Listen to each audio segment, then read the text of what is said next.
एक छोटा सा गांव था। उसमें दलसुख नाम का एक सुनार रहता था। देश में दलसुख बहुत प्रसिद्ध था। सोने चांदी के गहने बनाने में उसका कोई मुकाबला नहीं था। जैसा भी देखता वैसा ही फूक कर गलाकर एवं छील छाल कर बना देता था।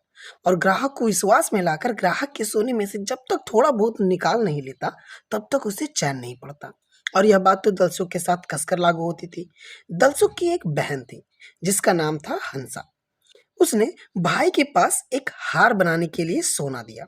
दलसुख के मन में लगा कि अपनी बहन के लिए ऐसा हार बनाऊंगा जिसे सब देखते ही रह जाएंगे। तो उसने भगवान को साक्षी रखकर हार बना दिया। भाई की कलाकारी देखकर हंसा फूली न समाई, किंतु जैसे जैसे दिन बीतते गए चिंता की चिता में दलसुख सूखता गया। उसके मन की दुविधा मिट ही नहीं पा रही थी। बार बार मन में ख्याल आता कि अरे मैंने ज्यों का त्यों सोना जाने क्यों दिया। अंदर की लीपापोती करके कुछ सोना तो निकाल ही सकता था। एक दिन उसने अपनी बहन हंसा से कह ही दिया कि बहन तेरा हार ले आ, उसे नए नमूने का बना देता हूँ। नए तर्ज का हार गढ़ते समय हार में से मनमाना सोना निकालने के बाद ही दलसुख के मन को चैन मिला।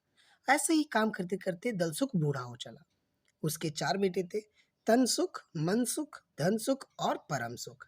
जब दलसुख मृत्युशैया पर था तो उसके बेटे उसके पास आकर बैठे और बोले, पिताजी इस समय आप हमें क्या कहना चाहते हैं। तब दलसुख कहने लगा, बेटा मैंने तुम्हें जो कला सिखाई है उसमें तुम दुरंदगी चाल कैसे चल सकोगे। बात साफ साफ कहो। सबसे बड़ी बेटे तनसुख ने कहा, पिताजी जो आदमी शेर भर सोना गड़ाने आएगा तो मैं उसमें से अंदरूनी तौर पर पाव शेर निकाल लूंगा। मनसुख ने कहा, पिताजी मैं शेर सोने में से आधा शेर गायब कर दूंगा। तो धनसुख ने कहा, पिताजी मैं शेर सोने में से पौना अपना बना लूंगा। तो सबसे छोटा बेटा परमसुख बोला, पिताजी आपकी सिखाई हुई कला के द्वारा मैं शेर में से शेर ही डकार जाऊंगा। इस बात का आप पछतावा मत रखना। दलसुख ने कहा, तू ही मेरा सबसे चतुर बेटा है। आगे जाकर तू ही मेरा नाम रोशन करेगा। अंतिम समय में तू यदि मेरे मुख में गंगा जल डाला और दलसुख सुनार के प्राण पखेरु उड़ गए। इतना कहते ही पास में ही एक नगर था। उसमें पर्वत सेन नाम का राजा राज्य करता था। ठीक है। परम सुख की कलाकारी की बात उड़ते उड़ते उसके कानों में भी पहुंची। राजा का मन हुआ कि परम सुख की परीक्षा ली जाए। उसने परम सुख को पकड़ बुलाया। परम सुख बन ठन कर राजा के दरबार में पहुंचा। राजा को सिर झुकाकर जुहार की और अदब के साथ एक और खड़ा हो गया। राजा ने उसको आदर के साथ आसन पर बिठाया और राजा ने कहा कि देव सेवा में पूजा करने के लिए एक सोने का हाथी गढ़वाना है, क्या तुम गढ़ दोगे। परम सुख ने उत्तर दिया, महाराज आप जैसी भी आज्ञा करेंगे आपको वैसा बना कर दे दूंगा। तो राजा ने कहा, तो सुनो आज से ही तुम्हें राजमहल की 7वीं मंजिल में एक कमरे में तुम्हें हाथी गढ़ने के लिए बैठना है और राज खजाने में से तुम्हें 1.25 शेर सोना मिल जाएगा। इसके अलावा जो भी अन्य औजार या सामग्री चाहिए सब तुम्हें यहीं मिलेगी। ठीक है। सवेरे आने के बाद और शाम को जाने के समय तक तुम्हें कहीं आगे पीछे नहीं जाने दिया जाएगा और ना ही किसी से मिलना होगा। शाम को घर जाते समय तुम्हें तलाशी भी देनी होगी, फिर तुमको घर जाने दिया जाएगा। बोलो तुमको ये शर्त मंजूर है तो मैं तुम्हें हाथी गढ़ने के लिए काम सौंप दूंगा। परम सुख को बुरा तो लगा, लेकिन राजा का बड़ा काम होते हुए दूसरे दिन से ही परम सुख ने काम का श्री गणेश कर दिया। राजा के हुक्म से सारी व्यवस्था हो गई। खजांची ने राजा के खजाने में से तौलकर शेर सोना दे दिया। मंजिल के ऊपर सख्त पहरा बैठा दिया गया। चौकीदार भी प्रतिदिन नए बदल दिए जाते थे और इस कारण किसी भी प्रकार की गड़बड़ी होने का भय ही नहीं रहा। कभी कभी राजा भी कितना काम हुआ है यह देखने के लिए चला आता था। परम सुख को काम करता देख राजा मन ही मन सोचता, अब देखता हूँ या तो यह रहेगा या मैं रहूंगा। अब सही फंदे में फंस चुका है। देखे किस प्रकार पूरा का पूरा सोना हजम कर लेता है। और ऐसा होते करते देख हाथी बहुत दिन तक गढ़ा जाता रहा। परम सुख ने हाथी गढ़ने में अपनी पूरी कला लगा दी। उसने सीखी हुई पूरी कारीगरी तरह तरह के बेल बूटे आदि हाथी में चित्रित कर दिए थे। ऐसा अनुपम हाथी बना था जिसे देखकर राजा पर्वत सेन का हृदय भी भर जाता था। एक दिन परम सुख ने राजा से कहा, महाराज अब इसमें पॉलिश करने का काम बचा हुआ है, फिर देखना इसकी कलाकारी। इस पॉलिश के लिए इसको पानी में रगड़ कर धोना पड़ेगा। तो राजा ने कहा, यहाँ पानी की कमी नहीं है, जितना चाहे ले लो। परम सुख ने कहा, नहीं महाराज, सोने को चमकाने के लिए राज्य की सीमा पर मोती सर तालाब के पानी की बराबरी कोई भी पानी नहीं कर सकता। उसके पानी में कुदरत ने ऐसे गुण दिए जैसे पूरे राज्य की सुनार उसे सबसे अच्छा पानी मानते हैं। राजा ने कहा, अगर ऐसी बात है तो हमें भी कोई ऐतराज नहीं है। कल प्रातः काल ही किसी अच्छे ज्योतिषी के पास मंगल मुहूर्त निकलवाकर बाजे गाजे के साथ धूमधाम से हाथी को नहलाओ और चमकाओ। इस प्रकार की व्यवस्था पक्की करके परम सुख सुनार अपने घर आ गया।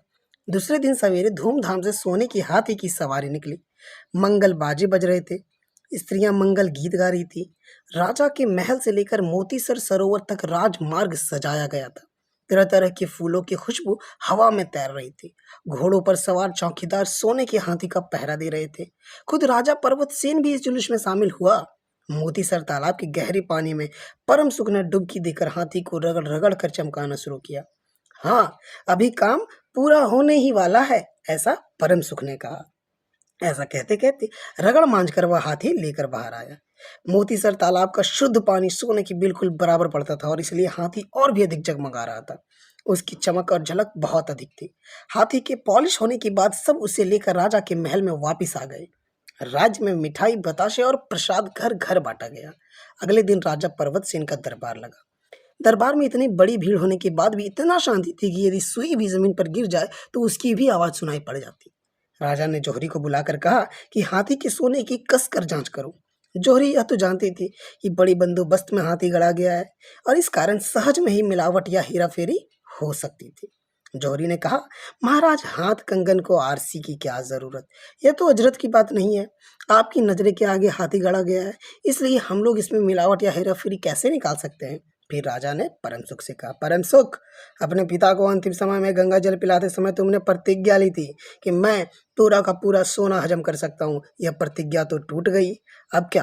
परम सुख ने नीचे की ओर देखते हुए कहा कि महाराज, चींटी भी प्रवेश नहीं कर सके ऐसे सख्त प्रबंध में हमसे चोरी किस प्रकार हो सकती थी। यह कोई बच्चों का खेल नहीं था महाराज। तो राजा ने कहा, इसका मतलब है कि पादने की तमीज नहीं और तोप खाने का नाम लेते हो। पिता से कहे हुए वचन का पालन तो नहीं किया तुमने। परम सुख बोला, महाराज, आप इस प्रकार इतनी जल्दी आप इसे बाहर क्यों हो रहे हो। हाथी को जांच तो करवा कर देखो, ये असली सोने का है या इसमें मिलावट हुई है। राजा ने जौहरी से कहा, ऐसे ऊपरीपन से काम नहीं चलेगा, परीक्षा करो कि असली है या नकली।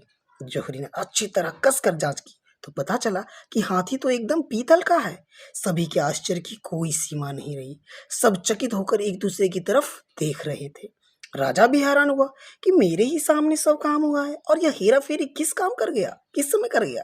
राजा ने कहा, परम सुख, हमारी आंखों में धूल झोंक कर तुमने पूरा का पूरा हाथी हजम कर लिया।